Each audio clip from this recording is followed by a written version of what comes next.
So negotiations with Iran could be nearing a breaking point, as President Trump says. Tehran, they're running on fumes. So it comes as Iran claims an attack overnight on a U.S. airbase in the Gulf region. And Madeline Rivera is live at the White House this morning with the latest for us. Hey, Maddie. Hi, good morning, guys. Well, over the weekend, President Trump said a deal with Iran was largely negotiated. Now he says talks aren't quite there yet, but he still says an agreement is within reach. Iran is very much intent. They want very much to make a deal. So far, they haven't gotten there. We're not satisfied with it, but we will be. We will be either that or we'll have to just finish the job. But their Navy is gone, as I've said 1,000 times. Their Navy is gone. Their Air Force is gone. Everything's gone, and they're negotiating on fumes. Perhaps complicating matters, this morning the Islamic Revolutionary Guard Corps says it targeted a U.S. airbase in what CENTCOM calls an egregious ceasefire violation. And CENTCOM says Iran launched a ballistic missile toward Kuwait that was successfully intercepted by Kuwaiti forces. Iran calls it retaliation after U.S. forces shot down 5 Iranian one-way attack drones over the Strait of Hormuz. The U.S. says it also hit an Iranian ground control station in Bandar Abbas before it could launch a 6th drone. Both nations are warning of more aggressive action if necessary. President Trump is threatening Iran and Oman if they strike a deal to control the Strait of Hormuz as well, and he's brushing off concerns that he's facing political pressure from the midterms, maintaining Iran can't have a nuclear weapon. Secretary of State Marco Rubio says they'll see if they can make progress in the coming days. Now, the president's preference, Mr. President, your preference is told us repeatedly, is always to negotiate these things and to figure out if you can have agreements. Diplomacy is always the first option, and we continue to... Uranium, the president says he's not comfortable with Russia or China taking it. Lawrence Ainsley and Brian. Thanks so much, Manny. Appreciate it. Of course. So they got 1,000, we shoot something about 1,000 pounds of uranium. What's going to happen to it? Number one, it's going to be hard to excavate, as you were telling me, and Derek Van Orden, congressman from Wisconsin, former Navy SEAL, he said, if we got it, we can get it. We have an operation to do it. But there's going to be casualties because you have to secure the area. There's drones that could come in. We'd have to find it. It's buried. Yeah, just so we're clear, that is what the president is weighing right now. Yeah. When it comes to this is pretty much public information at this point.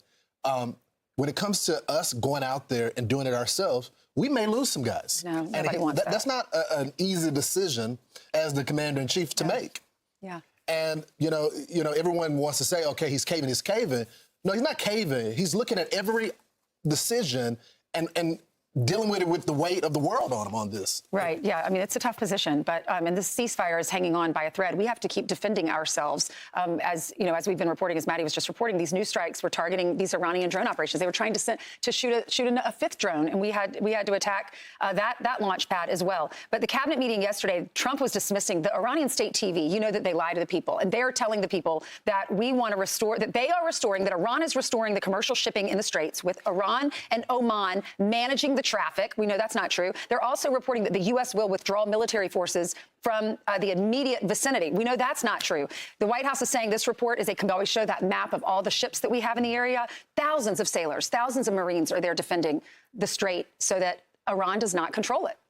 All right. So we're going to talk about this throughout the day, and obviously things are going to be fluid. And I think the president, what you're reading, is different from what the president's talking to the negotiators about. Right. So that is what the Supreme Leader is saying, and other people, hardliners, and they're saying, but when the foreign minister and the president and other people get on the phone with the president, it's a totally different tone. So that's why the president says, what am I doing here? We know one thing. There's only one person speaking for the president, because he speaks all day. Be sure to like and subscribe for all the Fox News latest on YouTube, and catch full shows streaming now on Fox One. The major media network. What is Fox News? The Fox News Channel, FNC, is a major American multinational cable television provider and website. Focus. It operates as a 24-hour news service that provides breaking news coverage, political analysis, and business reporting. Political slant. It is widely known for its conservative political commentary and editorial viewpoint, making it a dominant media voice for conservative and Republican perspectives in the United States. Parent company. It is owned by Fox News Media, a subsidiary of the Fox Corporation. Key programming. Fox News splits its broadcasting between daytime news reporting and primetime opinion programming. Daytime news. Shows like Fox and Friends, America's Newsroom, and Special Report with Brett Baier lean closer to traditional breaking news coverage. Primetime opinion. Evening slots feature high-profile commentary hosts such as Sean Hannity, Jesse Waters, Laura Ingraham, and Greg Gutfeld, who heavily drive political debate and opinion. How to watch and stream. If you are looking to access Fox News programming, there are a few primary ways to do it. cable, satellite, included in most standard American cable packages. The Fox News app, available on smartphones, tablets, and smart TVs for live streaming, requires a TV provider login and reading breaking news articles. Fox One and Fox Nation. Fox offers standalone streaming subscription options like Fox One and Fox Nation for cord-cutters who want to watch live news, sports, and original entertainment without a traditional cable bundle. Were you looking for specific current breaking news from